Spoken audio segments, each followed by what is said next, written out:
Hello दोस्तों, welcome to my channel. और आज का हमारा जो टॉपिक है वो है मौलिक अधिकार। देखिए, व्यक्ति के जीवन में सबसे ज्यादा जो इम्पोर्टेंट होता है वो होते हैं मौलिक अधिकार। जो व्यक्ति जिस देश में रहता है तो उस देश द्वारा उन व्यक्तियों को कुछ अधिकार दिए जाते हैं, उन्हीं को कहा जाता है मौलिक अधिकार। ठीक है, तो जो मौलिक अधिकार होते हैं इनके बिना किसी भी देश में रहना असंभव है, क्योंकि जो व्यक्ति होता है उसके लिए कुछ अधिकार होना जरूरी है। और जो मौलिक अधिकार हैं वो आपके एग्जाम के अकॉर्डिंग बहुत ही इम्पोर्टेंट है। आप कोई सा भी एग्जाम देंगे, चाहे वो स्टेट लेवल हो या सेंट्रल लेवल, चाहे आप एसएससी की तैयारी करते हो, एमपीपीएससी, यूपीएससी, एमपीएसआई, उन सब में मौलिक अधिकारों से क्वेश्चन बनते ही हैं। तो आइए स्टार्ट करते हैं मौलिक अधिकार। देखिए, जो मौलिक अधिकार है इसका जो प्रावधान किया गया है वो किया गया है संविधान के भाग 3 में। ठीक है ना, भाग 3 में इसका क्या है, प्रावधान किया गया है, मौलिक अधिकार दिए हुए हैं। इसके बाद जो अनुच्छेद 12 से 35 है, ठीक है ना, तो अनुच्छेद 12 से लेके 35 तक क्या दिए गए हैं, मौलिक अधिकारों का वर्णन किया गया है संविधान में। ठीक है, इसके बाद हम कुछ जो संविधान के इम्पोर्टेंट फैक्ट हैं उनको देख लेते हैं।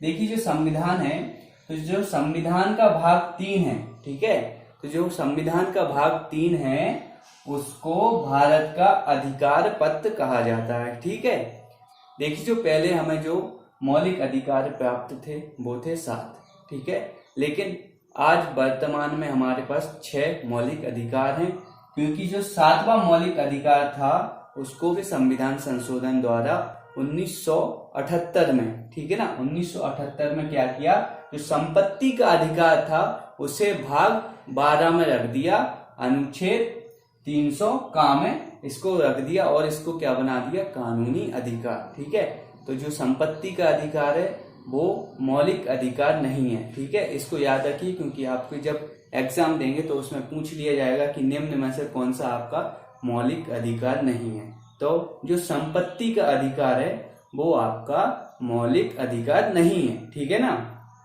इसके बाद देखिए, जो अब आपके जो बचे मौलिक अधिकार वो हैं कितने, 6 मौलिक अधिकार आपको प्राप्त हैं। तो सबसे पहला है समानता का अधिकार। ठीक है, तो जो समानता का अधिकार है इसका जो प्रावधान किया गया है संविधान में वो किया गया है 14 से लेके 18 तक अनुच्छेद जो हैं उनमें आपका किया गया है समानता का अधिकार का वर्णन। ठीक है, इसके बाद दूसरा है स्वतंत्रता का अधिकार। तो जो स्वतंत्रता का अधिकार है वो किया गया है अनुच्छेद 19 से अनुच्छेद 22 तक। ठीक है, इसके बाद जो शोषण के विरुद्ध अधिकार है, ठीक है ना, तो जो शोषण के विरुद्ध अधिकार है वो किया गया है आपका अनुच्छेद 23 और 24 में। ठीक है, इसके बाद धार्मिक स्वतंत्रता का अधिकार। ठीक है, तो जो धार्मिक की आपको स्वतंत्रता मिलती है कि आप किसी भी भगवान, किसी भी धर्म को आप पूज सकते हैं, तो वो आपको किसके अकॉर्डिंग मिलती है, तो वो मिलती है धार्मिक स्वतंत्रता के अधिकार के तहत। और इसका जो प्रावधान किया गया है वो आर्टिकल 25 से 28 तक किया गया है। एक बार हम इनको देख लेते हैं, फिर इनके बाद हम इनको डीप से देखेंगे। ठीक है, इसके बाद जो अगला जो धार्मिक अधिकार है वो है संस्कृति का अधिकार। इसका जो प्रावधान किया गया वो किया गया अनुच्छेद 29 और 30 में। ठीक है, इसके बाद जो आता है वो है संवैधानिक उपचारों का अधिकार। ठीक है, संवैधानिक उपचारों का अधिकार वो किया गया आपको अनुच्छेद 32 में।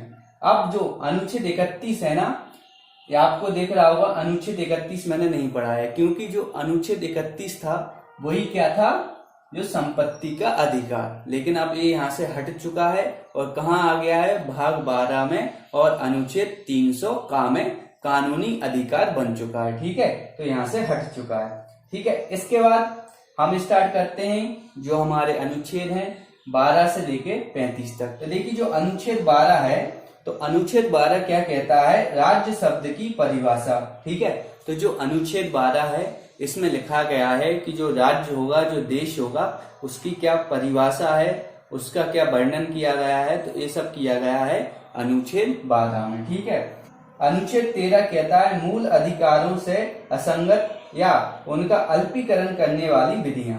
ठीक है, तो जो अनुच्छेद 13 है ये कहता है कि कुछ ऐसी विधियां हैं, ठीक है ना, कुछ ऐसे कानून हैं जिसके तहत जो मौलिक अधिकार हैं इनका क्या अल्पीकरण किया जा सकता है, मतलब इनको कुछ समय के लिए बंद किया जा सकता है, रोक दिया सकता है, या इनको स्थगित किया जा सकता है। ठीक है, जैसे कि आपातकाल के दौरान, ठीक है, जब आपातकाल देश में लगता है तो आपके जो मौलिक अधिकार हैं उनमें से कुछ मौलिक अधिकारों को क्या होता है, उस टाइम पे रद्द कर दिया जाता है, खत्म कर दिया जाता है।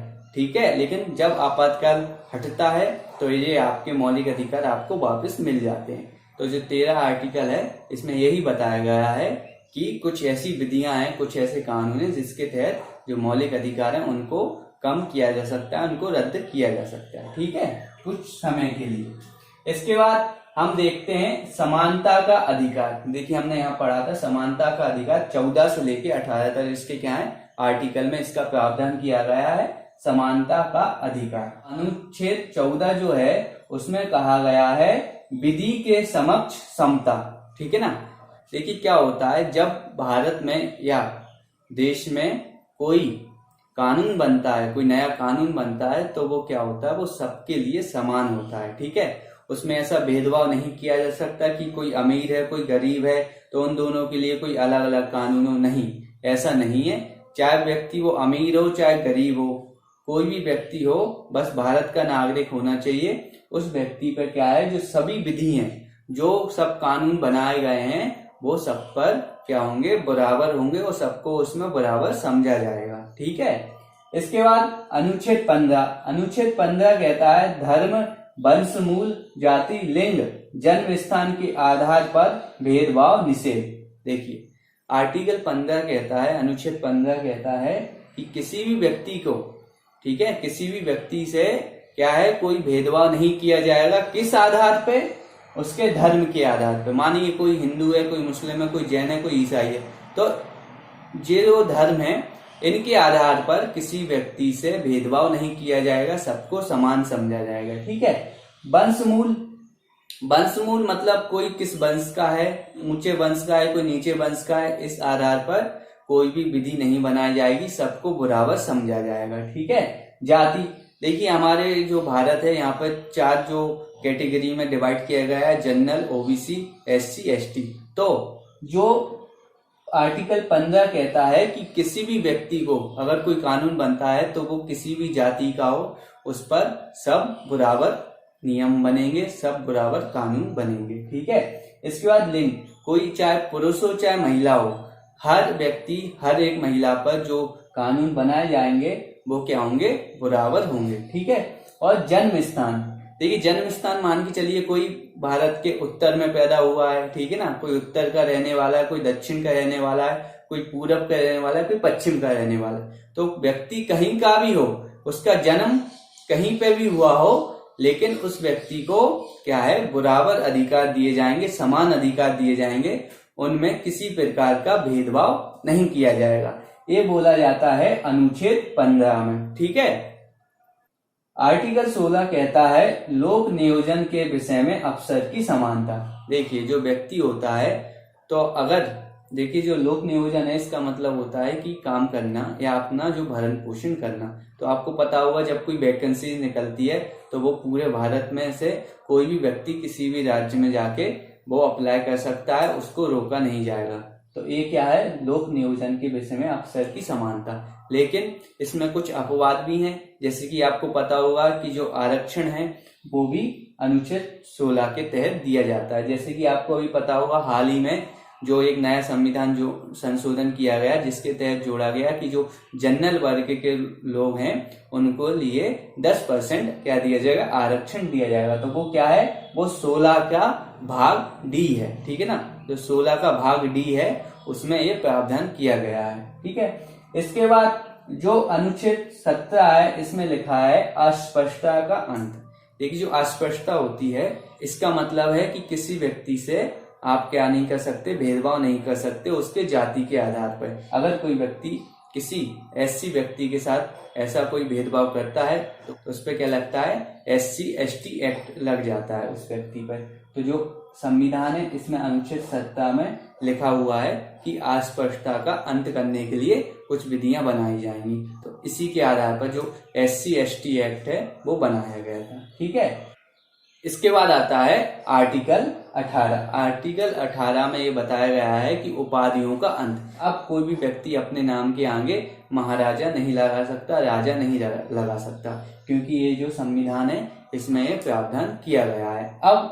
अब इसमें क्या है कि देखिए जो व्यक्ति हैं जो पढ़ के, ठीक है ना, अब जो पढ़ाई करके और जो डॉक्टर बन जाते हैं वो अपने आगे क्या लिखते हैं, डॉक्टर लिख लेते हैं। जो इंजीनियर बनते हैं वो अपने आगे इंजीनियर लिख लेते हैं। तो वो अपनी क्षमता के आधार पर क्या करते हैं, वो उपाधियां ग्रहण कर सकते हैं। जैसे कि भारत रत्न हो गई, ठीक है ना। जो कमांडो होते हैं, जो सेना होती है, उनमें जो उनको पद दिए जाते हैं तो वो उनकी क्या है, उनकी मेहनत का फल है, ठीक है ना।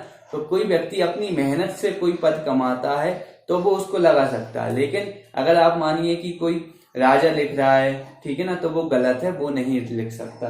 तो अनुच्छेद 19 कहता है वाक, संघ बनाना, घूमना, रहने की स्वतंत्रता। देखिए जो 19 है इसमें स्वतंत्रता का वर्णन किया गया है कि कोई व्यक्ति बात कर सकता है किसी अन्य व्यक्ति से, ठीक है, ये आपको मौलिक अधिकार है।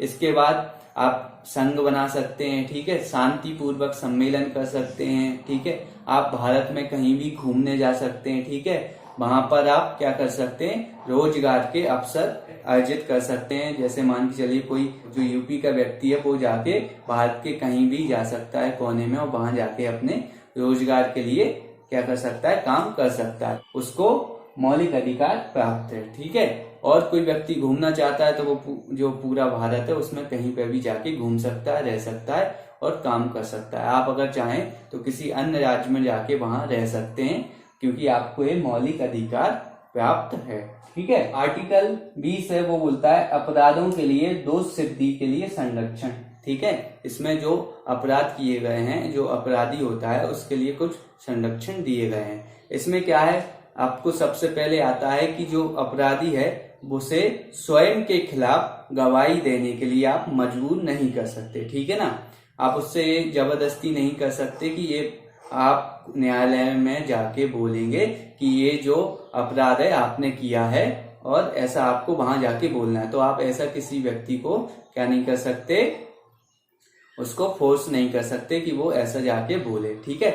इसके बाद जब व्यक्ति ने वो अपराध किया है तो वो जो उसको सजा मिलेगी, ठीक है ना, तो वो उसी के अकॉर्डिंग मिलेगी जिस समय वहां पर जो कानून है उसमें उस अपराध की जितनी सजा दी गई होगी उस व्यक्ति को उससे ज्यादा सजा नहीं दी जा सकती, ठीक है। और इसके बाद जो तीसरा इसका भाग है उसमें बताया गया है कि अगर व्यक्ति एक बार कोई अपराध करता है तो व्यक्ति को उस अपराध की केवल एक ही बार सजा मिलेगी, ठीक है ना। एक ही बार एक अपराध की एक सजा दी जाएगी। उसको ऐसा नहीं है कि उसने एक अपराध किया और उसको एक बार 10 साल की सजा दे दी, बाहर निकला फिर उसको उसी जो पहले उसने अपराध किया था उसी की दोबारा सजा दे दी, ऐसा नहीं है। व्यक्ति को एक अपराध के लिए एक बार सजा दी जाएगी, ठीक है। इसके बाद आता है आर्टिकल 21। आर्टिकल 21 कहता है प्राण और दैहिक स्वतंत्रता। देखिए प्राण और दैहिक स्वतंत्रता का मतलब है कि जो व्यक्ति है वो जीवन अपना जी सकता है, गरिमापूर्ण जीवन जी सकता है, स्वतंत्रतापूर्ण जीवन जी सकता है। अब इसके बाद आर्टिकल 21 का जो का है इसमें लिखा गया है प्रारंभिक शिक्षा का अधिकार, ठीक है। इसमें लिखा गया है कि जो बच्चे होते हैं, ठीक है ना, बच्चों को जो प्रारंभिक शिक्षा है वो देनी चाहिए, ठीक है। 14 वर्ष तक के जो बच्चे होते हैं उनको प्रारंभिक शिक्षा देना उनका मौलिक अधिकार है, ठीक है, और उनको इस अधिकार से वंचित नहीं किया जा सकता, ठीक है। इसके बाद जो आर्टिकल 22 कहता है कुछ दशाओं में गिरफ्तारी और निरोध से संरक्षण, ठीक है। इसमें क्या होता है, जो व्यक्ति को गिरफ्तार किया जाता है तो उसके लिए कुछ संरक्षण के लिए कुछ अधिकार दिए गए हैं। तो वो कौन कौन से हैं, देखिए जब किसी व्यक्ति को गिरफ्तार किया जाता है तो उसको ये बताया जाता है कि उसे किस अपराध के लिए उसको गिरफ्तार कर रहे हैं, ठीक है। ये बताना उसका उसे बताना पड़ता है पुलिस को, क्योंकि ये उसका मौलिक अधिकार है, ठीक है। इसके बाद क्या होता है, अगर वो व्यक्ति किसी वकील से सलाह लेना चाहता है, ठीक है, अगर किसी व्यक्ति को पुलिस ने गिरफ्तार कर लिया और वो व्यक्ति किसी वकील से सलाह लेना चाहता है तो पुलिस उसको मना नहीं कर सकती, वो उसका मौलिक अधिकार है, ठीक है।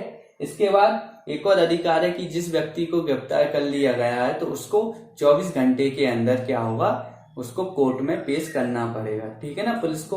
और जो कोर्ट में पेश करने के लिए उसको 24 घंटे मिलेंगे पुलिस को, और इसमें जो पुलिस देखी, जो पुलिस उसको पकड़ के ले जाएगी तो आने जाने में जो समय लगेगा उसको वो 24 घंटे में क्या होगा, जोड़ा नहीं जाएगा। ठीक है, तो यहाँ पर जो हमारा था स्वतंत्रता का अधिकार ये समाप्त होता है। ठीक है, इसके बाद हमारे जो आर्टिकल बचे हैं वो है शोषण के विरुद्ध अधिकार, धार्मिक स्वतंत्रता का अधिकार, संस्कृति का अधिकार और संवैधानिक उपचारों का अधिकार। तो इनका जो हम डिटेल में पढ़ेंगे वो पढ़ेंगे अगले सेशन में। ठीक है, अगर आपको मेरी वीडियो अच्छी लगी हो तो इसको लाइक और कमेंट कीजिए और आने वाली वीडियो को देखने के लिए सब्सक्राइब बटन को दबाइए।